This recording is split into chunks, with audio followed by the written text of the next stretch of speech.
আমার অস্বীকার বিষয় হলো এটা, এই বাংলাদেশের এই মিডিয়ারা তারা বলতেছে হ্যাঁ সাহাবপন্থী আর ওলামার সাথে সংঘর্ষ হয়েছে। সম্পূর্ণ মিথ্যা কথা। আপনি একটা কথা বলেন, আপনার গলিতে কোনো ডাকাত ঢুকে, ডাকাত এই সাহাবপন্থী তারা হলো ডাকাত, ইসলামের ডাকাত, তারা ইসলামের শত্রু। কোন ব্যক্তি যদি আপনার ঘরে যদি ডাকাত ঢুকে 4-5 জন 10 জন মানুষের শিল্পী ডাকাতি করার জন্য ঢুকে, আপনি কি বসে দেখবেন? আপনার ঘরের মধ্যে যে চুরি দেখবে আপনার শক্তি হিসেবে আপনি তার প্রতিহত করবেন। এনারা ঘুমন্ত অবস্থায় ছিল, ওনাদেরকে তারা ঘুমন্ত অবস্থায় এসে পিঠে মেরে ফেলছে, 4 জনকে জায়গা শহীদ করে ফেলছে। এখনো কয়েকজন আইসিইউতে রয়েছে, কয়েকজন তারা মৃত্যুর সাথে পাঞ্জা করতেছে, এবং বহু আমাদের মুসলমান হাজার হাজার মানুষ এখনো হাসপাতালের মধ্যে রয়েছে। মেরে মাতৃস্ত এদের সাথে আমরা বয়কট করব। এরা আমাদের এই গতিগত ইউনিয়নের মধ্যে অনেক রয়েছে, সোনালী থানার মধ্যে অনেক রয়েছে, এদের সাথে আমাদের কোনো সম্পর্ক নেই। এরা সন্ত্রাসী, এরা মুসলমানদের সাথে বিদ্বেষ পোষণ করে। তারা সেই এই 2018 সালের 1 ডিসেম্বর একবার আক্রমণ করেছে। আবার এই বছর তারা সেই ইস্তেমার 1 মাস পূর্বে ইস্তেমার কাজ করতেছে, ইস্তেমার কিছু বানচাল করার জন্য তারা প্রচেষ্টা করছে। মেরে মাতৃস্ত এই জন্য আমাদের প্রত্যেকে সচেতন হতে হবে, এবং এই সমস্ত যারা এই সন্ত্রাসীমূলক কাজ করতেছে তাদের সাথে আমরা সামাজিকভাবে আমরা বয়কট করবো ইনশাআল্লাহ। বুখারী শরীফ এটা আমার একটা কিতাব, যে কিতাবটা আসমানের নিচে জমিনের উপরে কোরআন কারীমের পরে সবচেয়ে বড় কিতাব এবং সবচেয়ে সেরা কিতাব, সেটা হলো বুখারী শরীফ। এই বুখারী শরীফের মধ্যে আসছে রাসূলুল্লাহ সাল্লাল্লাহু আলাইহি ওয়াসাল্লাম, আনাস রাদিয়াল্লাহু আনহু থেকে বর্ণিত, রাসূল সাল্লাল্লাহু আলাইহি ওয়াসাল্লাম ওলিমা করেছেন। আওলামা রাসূলুল্লাহ সাল্লাল্লাহু আলাইহি ওয়াসাল্লাম হিনা বানা বিজাইনাব বিনত জাহাশ ফাসবাহ الناس خبزا ولحما। যে যায়েনাব বিনত জাহাশ রাদিয়াল্লাহু তাআলা আনহার ওলিমা করেছেন, এই ওলিমার ক্ষেত্রে হুজুর সাল্লাল্লাহু আলাইহি ওয়াসাল্লাম সবাইকে গোশত এবং রুটি দিয়া সবাইকে পরিতৃপ্ততার সাথে হুজুর সাল্লাল্লাহু আলাইহি ওয়াসাল্লাম খানা খাওয়াইছেন। পরিতৃপ্ততার সাথে হুজুর সাল্লাল্লাহু আলাইহি ওয়াসাল্লাম খানা খাওয়াইছেন। এই মাওলানা সাহাব সাহেব এই কথাটার উপরে আক্রমণ করেছে। এই ফাসবাহান নাস খুবজান ওয়া লাহমান, এই কথার উপরে রাসূলের এই কথার উপরে সে আক্রমণ করেছে। তার কি অধিকার রয়েছে? এই মাওলানা সাহেবের কি অধিকার আছে? সে 1400 বছর পরে আসি আমার রাসূলের উপর আক্রমণ করবে, তাকে এই অধিকার কে দিয়েছে? পৃথিবীর কোনো শক্তি নাই রাসূলের উপর আক্রমণ করার।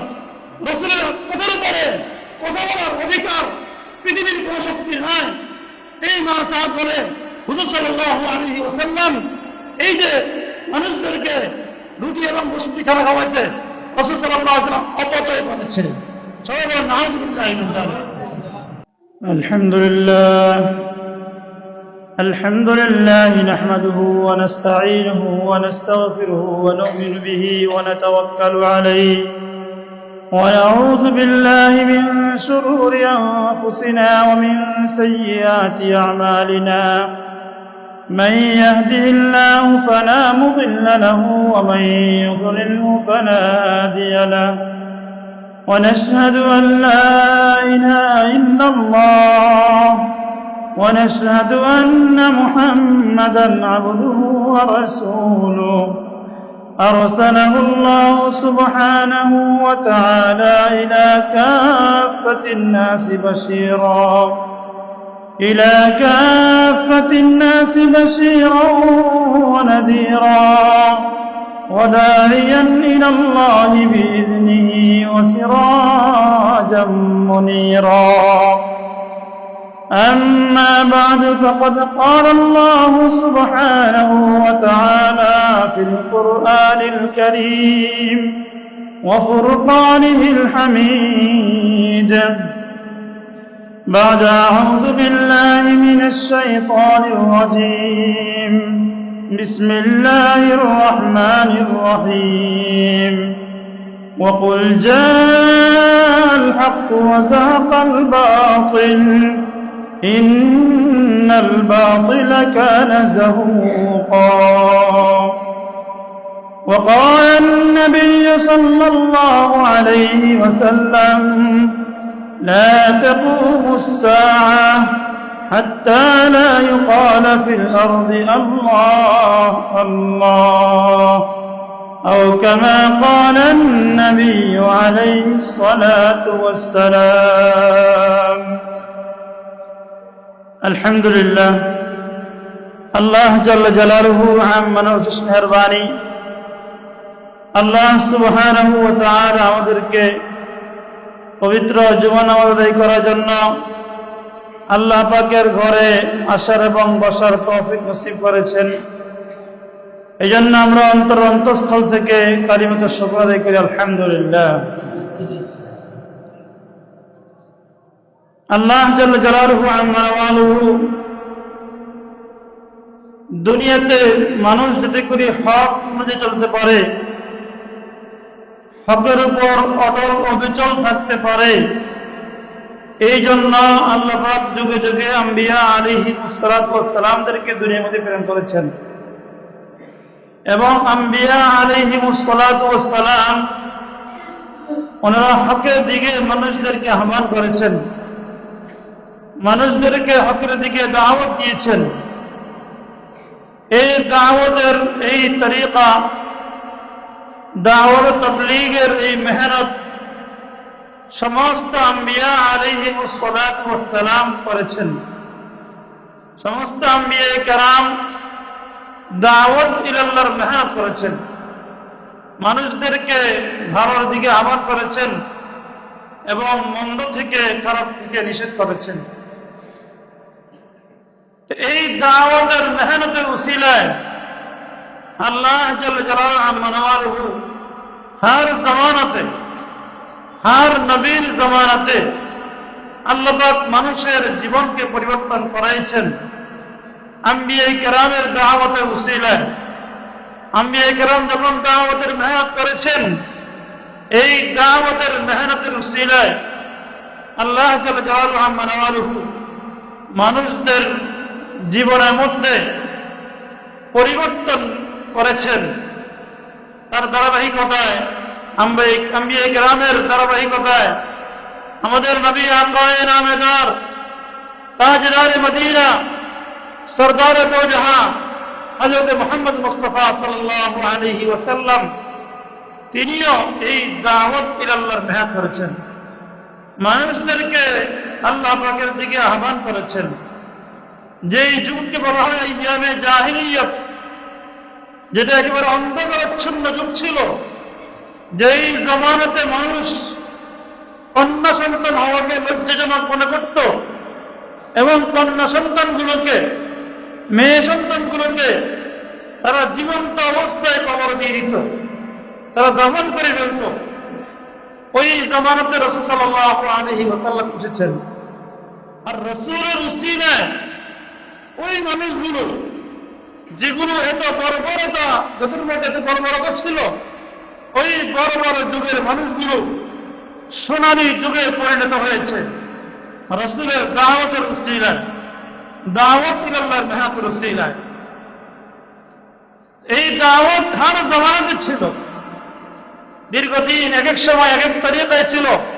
রাসূলের জামানাতে গত 1400 বছর পূর্বে দাওয়াতের মেহনত ছিল, এখন 1446 চলছে।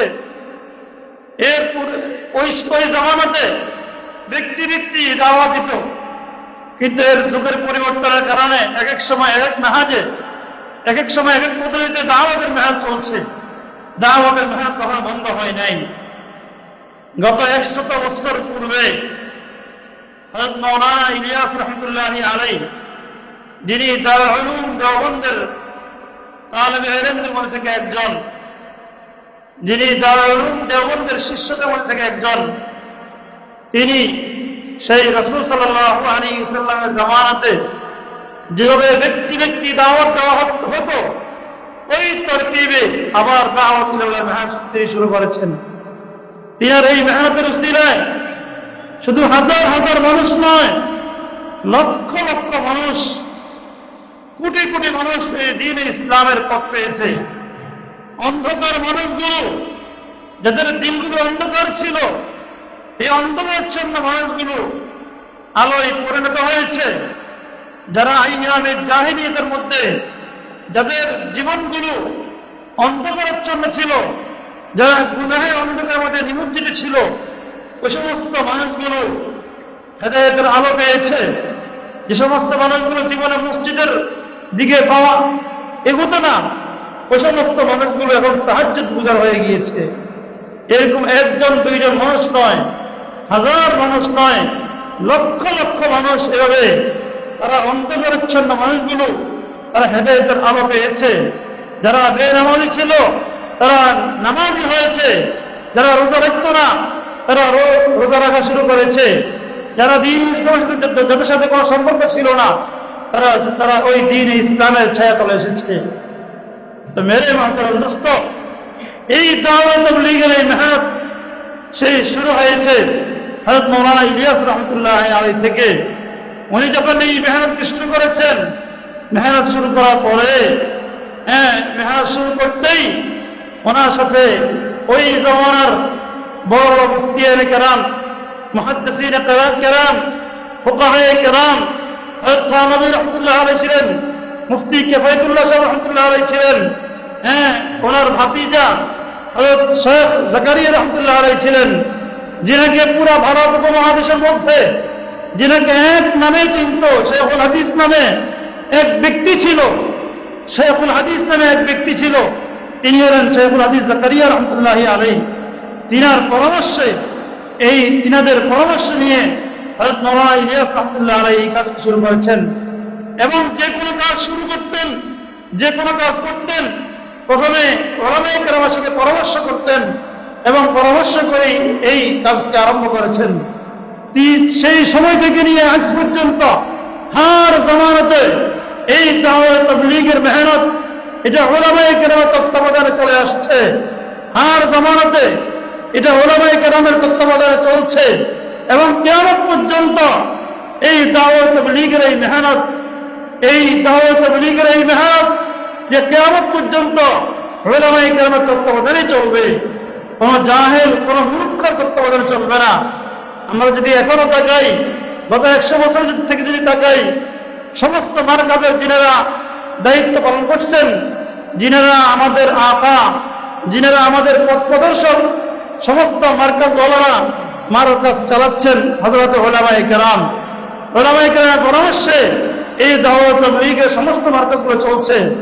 আমাদের বাংলাদেশের মারকাজগুলো, আমাদের বাংলাদেশের প্রধান মারকাজ তাকরাইল মসজিদ, এটা সহ প্রত্যেক জেলাবাড়ি যে মারকাজগুলো রয়েছে, প্রত্যেক জেলার মারকাজের প্রধানগুলো হলো হযরত ওলামায়ে কেরাম এবং ওলামায়ে কেরামের তত্ত্বাবধানেই এই দাওয়াত তাবলীগের এই মেহনত চলছে এবং কিয়ামত পর্যন্ত এই দাওয়াত তাবলীগের এই মেহনত হযরত ওলামায়ে কেরামের তত্ত্বাবধানে চলবে। তো মাঝখান দিয়ে এই মেহনত যদি করি, এই মেহনতের মাধ্যমে যেহেতু হাজার হাজার মানুষ, যেহেতু লক্ষ লক্ষ মানুষ দ্বীন ইসলামে পড়ে এসছে, এই জন্য ইহুদদের কাজ হলো, ইহুদিদের কাজ হলো তারা ইসলাম কিভাবে চিন্তা হয়, ইসলাম কিভাবে অগ্রসর হচ্ছে, এই পথগুলো তারা বন্ধ করার জন্য তাদের সবসময় তাদের কাজ হলো এটা, যে তারা মুসলমানদের কিভাবে উন্নতি হচ্ছে এই বিষয়গুলো তারা ফিকির করে। যেমন এই দাওয়াত তাবলীগের এই মেহনতের মাধ্যমে পুরা দুনিয়ার মধ্যে হাজার হাজার নতুন নতুন মুসলমান হচ্ছে, হাজার হাজার নব মুসলিম তৈরি হচ্ছে, হাজার হাজার এরকম দ্বীন ইসলামের পথে আসতেওয়ালা তৈরি হচ্ছে। ওই সমস্ত ব্যক্তিরা যাতে করে সামনে অগ্রসর হতে না পারে, এই জন্য ইহুদিরা ফিকির করলো যে এই মেহনতকে কিভাবে বন্ধ করা যায়, এই মেহনতকে কিভাবে দ্বিখণ্ডিত করা যায়। এই জন্য এই মেহনতের যারা মূল ছিল হযরত মাওলানা ইলিয়াস রহমতুল্লাহ আলাইহি বংশের এক ব্যক্তিকে তারা আঁকড়ে ধরেছে। তিনি হলেন হযরত মাওলানা সাদ সাহেব, হাদাহুল্লাহ, আল্লাহ ওনাকে হেদায়েত দান করেন। এই ইনাকে তারা ইনার গাড়ির উপরে ওনারা সাওয়ার হয়েছেন। তারা সাওয়ার হয়ে ওই ইহুদিরা ওনার গাড়ির উপরে সাওয়ার হয়ে ওনার মুখ দিয়ে এমন এমন কথাগুলো বাইর করা শুরু করেছে, যেগুলো কোরআন ও হাদিসের সাথে সাংঘর্ষিক, যেগুলো কোরআন হাদিসের মধ্যে নেই। যেহেতু উনি একজন এমন ব্যক্তি যে আগে আম মানুষগুলো কবল করে নেবে, যেহেতু দীর্ঘদিন থেকে উনি এই তাবলীগের মেহনত করতেছেন, ওনার বাপ দাদারা, ওনার পূর্বপুরুষরা এই দাওয়াত তাবলীগের এই মেহনতকে শুরু করেছেন। এই জন্য ওনাদেরকে যদি ধরা হয়, ওনাদের কারোর প্রতি যদি ছাড়া হওয়া যায়, তাহলে এই মেহনতকে দ্বিখণ্ডিত করা যাবে। এই জন্য তারা ওনার কারোর উপর সাওয়ার হয়েছে। তারা ওনার কারোর উপর সাওয়ার হয়ে ওনার মুখ দিয়ে এমন এমন কথাগুলো তারা বাইর করতেছে, যেই কথাগুলো দিয়ে ইসলামকে দ্বিখণ্ডিত করা যায়, ইসলাম মুসলমানদের মধ্যে ইখতিলাফ সৃষ্টি করা যায়, ইসলাম মুসলমানদের মধ্যে মতভেদ সৃষ্টি করা যায়, ইসলাম মুসলমানদেরকে শেষ করে দেওয়া যায়। এই অপচেষ্টা উনি এবং ওনার দোসররা এই অপচেষ্টা চালিয়ে যাচ্ছে। দীর্ঘদিন থেকে ওনাকে ইসলাহ করার জন্য, ওনাকে সংশোধন করার জন্য আমাদের ওলামায়ে কেরাম চেষ্টা করেছেন, ঘরোয়াভাবে চেষ্টা করেছেন। আমার বক্তব্যগুলো আপনারা নোট করবেন, শুরু থেকে শেষ পর্যন্ত বুঝে নেবেন। ওনাকে ঠিক করার জন্য 2017 সালের আগ পর্যন্ত হযরত ওলামায়ে কেরাম ওনারা গোপনীয়ভাবে ঘরোয়া চেষ্টা করেছেন। বাংলাদেশে আসার পরে এই বাংলাদেশে আলহামদুলিল্লাহ আল্লাহ পাকের সকল যুগ শ্রেষ্ঠ ওলামায়ে কেরাম রয়েছে। আমাদের ঢাকার মুফতি আব্দুল মালিক সাহেব দাওয়াত বরকাতুল আলিয়া, যিনি বর্তমান আমাদের বাইতুল মুকাররম জাতীয় মসজিদের খতিব, উনি সহ ঢাকার বড় ওলামায়ে কেরাম মুফতি মিজানুর রহমান সাঈদ সাহেব সহ আরো যে বড় ওলামায়ে কেরাম রয়েছে, সকলেই ওনাকে সংশোধন করার জন্য চেষ্টা করেছেন এবং কাকরালে এসেছেন, ওনাকে থামানোর জন্য চেষ্টা করেছেন। দেখা গিয়েছে উনি কিছুক্ষণের জন্য মানে নিলেও এরপর বক্তব্যগুলো ওনার আবার ইসলাম বিদ্বেষী কথাগুলো শুরু হয়। ওনার ইসলাম বিদ্বেষী এক একটা কথা যখন শুরু করে, এই মুহূর্তে পুরা দুনিয়া থেকে যেহেতু আমাদের সকলেই মাদারে ইলমি দারুল উলুম দেওবন্দ থেকে আমাদের এই মাদ্রাসাগুলো তৈরি হয়েছে। এই দাওয়াত তাবলীগের এই মেহনতটাও দারুল উলুম দেওবন্দ থেকে তৈরি হয়েছে। এই জন্য সকলে দারুল উলুমের কাছে প্রশ্ন করেছে, দারুল উলুম কাছে লিখিতভাবে ফতোয়া চেয়েছে যে এই মাওলানা যে এই কথাগুলো বলতেছে, এগুলো কতটুকু সঠিক, এগুলো কতটুকু কোরআন হাদিস ভিত্তিক, এবং ওনাদের ব্যাপারে এই মাওলানার ব্যাপারে, এই মাওলানা সাহাদের ব্যাপারে আপনাদের কি মন্তব্য এবং তার ব্যাপারে আপনাদের কি মন্তব্য। দারুল উলুম দেওবন্দ কোন কাজ আকাম করে না, এই কথা আমাদের প্রত্যেককে জানা রাখতে হবে। দারুল উলুম দেওবন্দ সাথে সাথে ওনার এই বক্তব্যগুলো শোনার জন্য গোপনীয়ভাবে দারুল উলুম থেকে ওলামায়ে কেরামের জামাতকে ওনার ওই দিল্লি ওই মসজিদের মধ্যে, বাংলাবাড়ি মসজিদের মধ্যে পাঠিয়েছে যে উনি কি বাস্তবে এই বয়ানগুলো করে কিনা। সচক্ষে শুনে এসছে আর শূন্য ওরা এটা রেকর্ডিং করে আসছে। দারুল উলুম দেওবন্দে এখনো পিডিএফ ফাইল আছে ওনার ওই বক্তব্যগুলো, যেগুলো কোরআন হাদিসের বিরুদ্ধে উনি বক্তব্য দিয়েছে, ওই বক্তব্যগুলো দারুল উলুম দেওবন্দের দারুল ইফতার মধ্যে এগুলো সবগুলো এখনো রেকর্ডিং করা আছে। এইগুলো দারুল উলুম দেওবন্দ পুরা দুনিয়াকে জানাই দিয়েছে যে মা সাহাব যে কথাগুলো বলছে, এই কথাগুলো ভ্রান্ত কথা, এগুলোর সাথে কোরআন হাদিসের সাথে কোনো সম্পর্ক নাই। সুতরাং তাকে পুরা দুনিয়া বয়কট করতে হবে। তার বক্তব্য যদি করে পুরা দুনিয়া কেউ না শুনে, এই ব্যাপারে দারুল উলুম দেওবন্দ আমাদেরকে সতর্ক করেছেন সেই 2018 সালে। 2018 সাল থেকে আমাদেরকে 2017 সাল 2018 সাল থেকে দারুল উলুম দেওবন্দ আমাদেরকে সতর্ক করতেছেন। কিন্তু আফসোসের বিষয় হলো এই, আমি প্রথমে বলছিলাম, উনি যেহেতু এমন বংশের ব্যক্তি এবং এমন বংশে তৈরি হয়েছেন যে বংশের মানুষটাই এই মেহনতকে শুরু করেছে। ইলিয়াস রহমতুল্লাহ বংশের ব্যক্তি, ইলিয়াস রহমতুল্লাহ নাতির করে ছেলে উনি, যার কারণে ওনাকে মানাটা সহজ।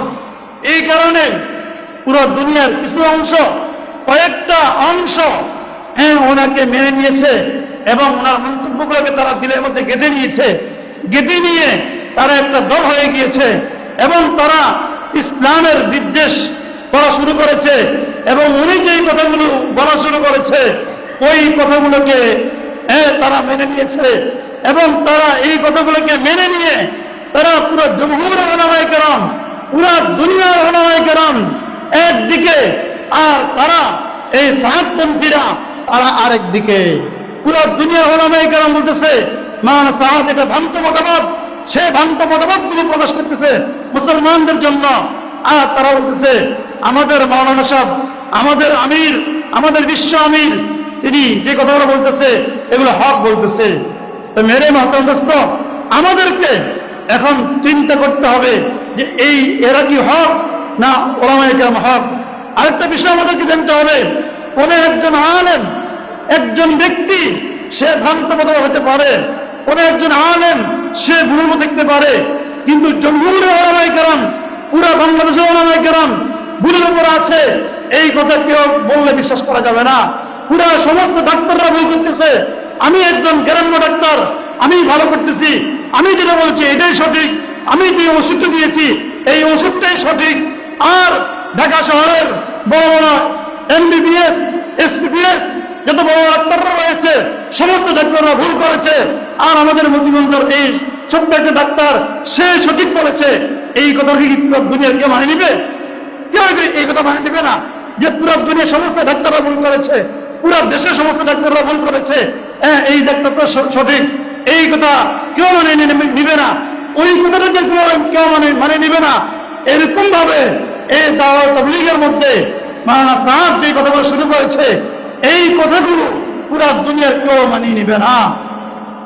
সেই 2017 সালে যখন তার সাথে আমাদের সাথে সংঘর্ষ শুরু হলো, সে যখন কোরআন হাদিসের বিরুদ্ধে কথা বলা শুরু করলো, আমাদের উলামায়ে কেরাম এই ব্যাপারে আপনাদেরকে সোচ্চার করেছেন, আওয়াম মানুষদেরকে সোচ্চার করেছেন, আম মানুষের কোন দিকে যাবে এই ব্যাপারে সোচ্চার করেছেন। কেউ লেখার মাধ্যমে সোচ্চার করেছেন, কেউ বক্তৃতার মাধ্যমে সোচ্চার করেছেন, কেউ ব্যক্তিগতভাবে দাওয়াতের মেহনতের মাধ্যমে সোচ্চার করেছেন। আলহামদুলিল্লাহ, আমরা প্রত্যেক ব্যক্তিকে, আমরা প্রত্যেক ইউনিয়ন, প্রত্যেক থানাওয়ারি, প্রত্যেক জেলাওয়ারি, আমরা পুরা দুনিয়ার মানুষদেরকে, পুরা দেশের মানুষদেরকে আমরা জানিয়ে দিয়েছি যে মাওলানা সাহেব যে কথাগুলো বলতেছে এই কথাগুলো ভ্রান্ত, আর কথাগুলো মেনে নেওয়া যাবে না। কোরআনের মধ্যে একটা বলে, হাদিসের মধ্যে একটা বলে, আর সে তার বিপরীত করে। হাদিসের পাকের মধ্যে আসছে মান ক্বারা হারফান মিন কিতাবিল্লাহ ফালাহু হাসানাহ ওয়াল হাসানাতু আশরু আমসালিহা। যে ব্যক্তি কোরআন কারীমের একটি অক্ষর তেলাওয়াত করবে সে 10টি করে নেকি পাবে। আর মাওলানা সাহেব বলে কোরআন শরীফ যদি বুঝে না পড়া হয় তাহলে কোনো ফায়দা হবে না। এখন আমরা কি কোরআন হাদিস মানব নাকি মাওলানা সাহেবকে মানব? এই কথা আমাদেরকে স্পষ্ট করতে হবে। সুতরাং এভাবে সে নবীদের ব্যাপারে, আম্বিয়া কেরামের ব্যাপারে যে এই কথাগুলো বলছে আপনারা অবাক হয়ে যাবেন। শেষ পর্যন্ত তারা সে বলতে বলতে আমাদের নবী আকায়ে নামেদার, তাজদারে মদিনা, সরদার দু জাহাঁ হযরত মুহাম্মদ মুস্তাফা সাল্লাল্লাহু আলাইহি ওয়াসাল্লামকেও এই মাওলানা সাহেব ছাড়ে নাই। সে বলল যে মুহাম্মদুর রাসূলুল্লাহ সাল্লাল্লাহু আলাইহি ওয়াসাল্লাম তিনি তিনার এক বিবির বিবাহের মধ্যে, বিবাহের উলিমার মধ্যে তিনি ভুল করেছেন।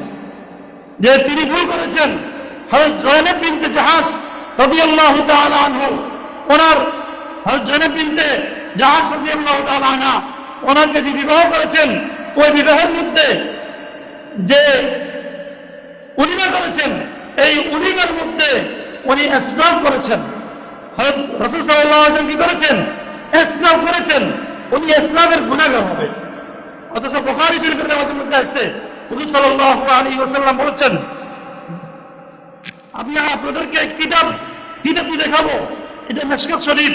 এখানে এই কিতাবটা আমাদের এখানে এই মাদ্রাসার মধ্যে পড়ানো হয়। এই কিতাবের মধ্যে, এই কিতাবের আমি আপনাদেরকে দেখাই, এই কিতাবের 3212 নম্বর হাদিস। এই হাদিসের মধ্যে আসছে وعن انس رضي الله تعالى عنه قال اولم رسول الله صلى الله عليه وسلم حين بنى بزينب بنت جهش فاشبه الناس خبزا ولحما رواه البخاري। ده বুখারী শরীফের রওয়ায়াত। বুখারী শরীফ এটা আমার একটা কিতাব, যে কিতাবটা আসমানের নিচে জমিনের উপরে কোরআন কারীমের পরে সবচেয়ে বড় কিতাব এবং সবচেয়ে সেরা কিতাব, সেটা হলো বুখারী শরীফ। এই বুখারী শরীফের মধ্যে আসলে রাসূলুল্লাহ সাল্লাল্লাহু আলাইহি ওয়াসাল্লাম, আনাস রাদিয়াল্লাহু আনহু থেকে বর্ণিত, রাসূল সাল্লাল্লাহু আলাইহি ওয়াসাল্লাম ওলিমা করেছেন। আওলামা রাসূলুল্লাহ সাল্লাল্লাহু আলাইহি ওয়াসাল্লাম হিনা বানা বিজাইনাব বিনত জাহাশ ফাশবাহ الناس خبزا ورحما।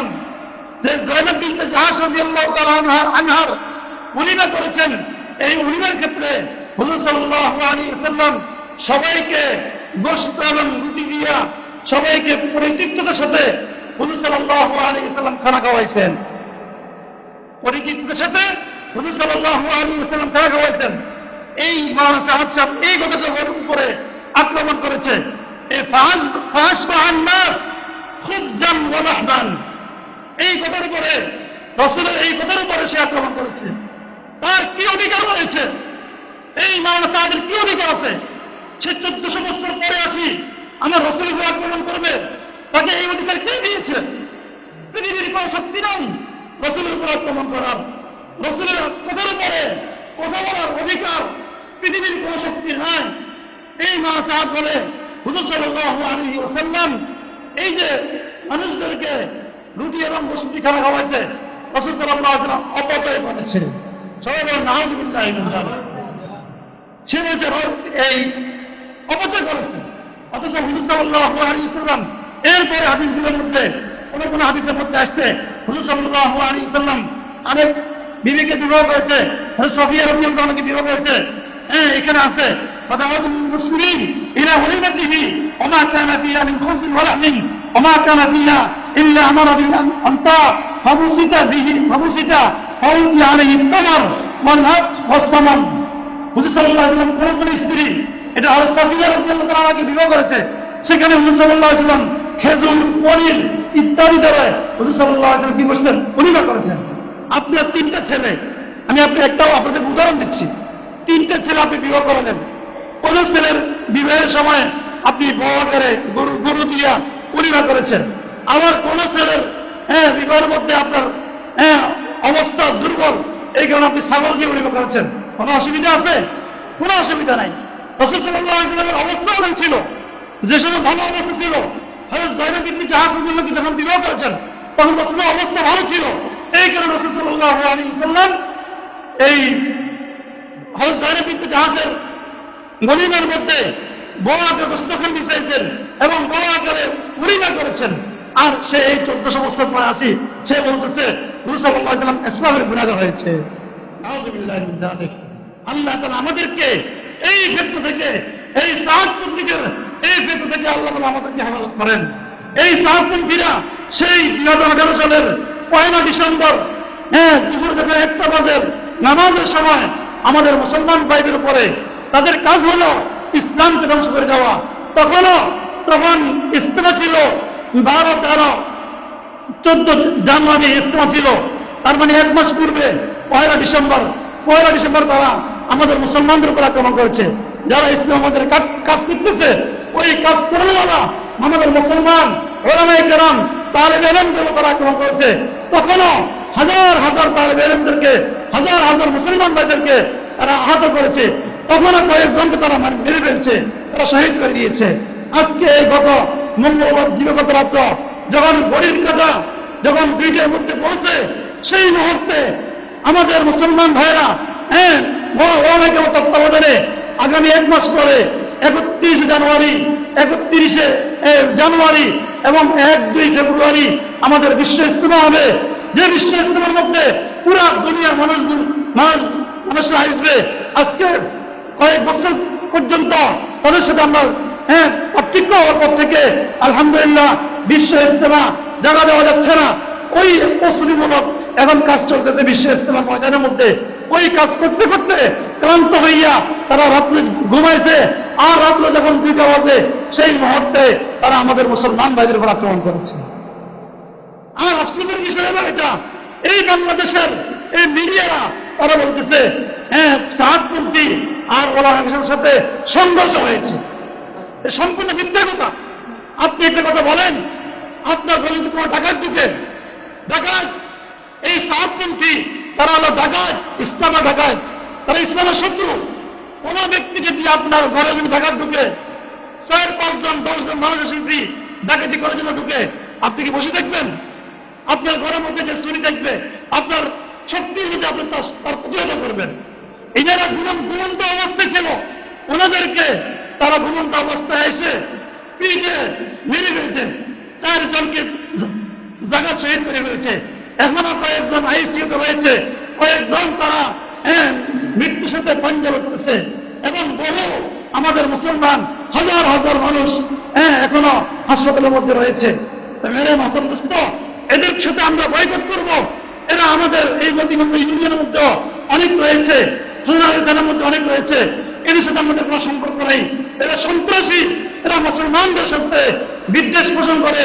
তারা সেই এই 2018 সালের 1 ডিসেম্বর একবার আক্রমণ করেছে, আবার এই বছর তারা সেই ইস্তেমার 1 মাস পূর্বে ইস্তেমার কাজ করতেছে, ইস্তেমার কিছু বানচাল করার জন্য তারা উপস্থিত চালাচ্ছে। মেরে মাত্র দোস্ত, এই জন্য আমাদের প্রত্যেকে সচেতন হতে হবে, এবং এই সমস্ত যারা এই সন্ত্রাসীমূলক কাজ করতেছে তাদের সাথে আমরা সামাজিকভাবে আমরা বয়কট করবো ইনশাআল্লাহ। আল্লাহ তাআলা আমাদের প্রত্যেককে এই সন্ত্রাসীদের থেকে আল্লাহ পাক আমাদেরকে হেফাজত করেন, এবং হককে হক হিসেবে চেনার তৌফিক দান করেন, বাতিলকে বাতিল হিসেবে চেনার তৌফিক দান করেন। এবং সবসময় আমরা দোয়া করবো, আল্লাহুম্মা আরিনাল হাক্কা হাক্কা ওয়ারযুকনা ইত্তিবাআ ওয়া আরিনাল বাতিলা বাতিলা ওয়ারযুকনা ইজতিনাবা। আয় আল্লাহ, আল্লাহুম্মা আরিনাল হাক্কা হাক্কা, আয় আল্লাহ আমাদেরকে হককে হক হিসেবে চেনার তৌফিক দান করেন, এবং বাতিলকে বাতিল হিসেবে চেনার তৌফিক দান করেন, এবং বাতিল থেকে আমাদেরকে বেঁচে থাকার তৌফিক নসিব করেন। ওয়া আখিরু দাওয়ানা আলহামদুলিল্লাহি রাব্বিল আলামিন।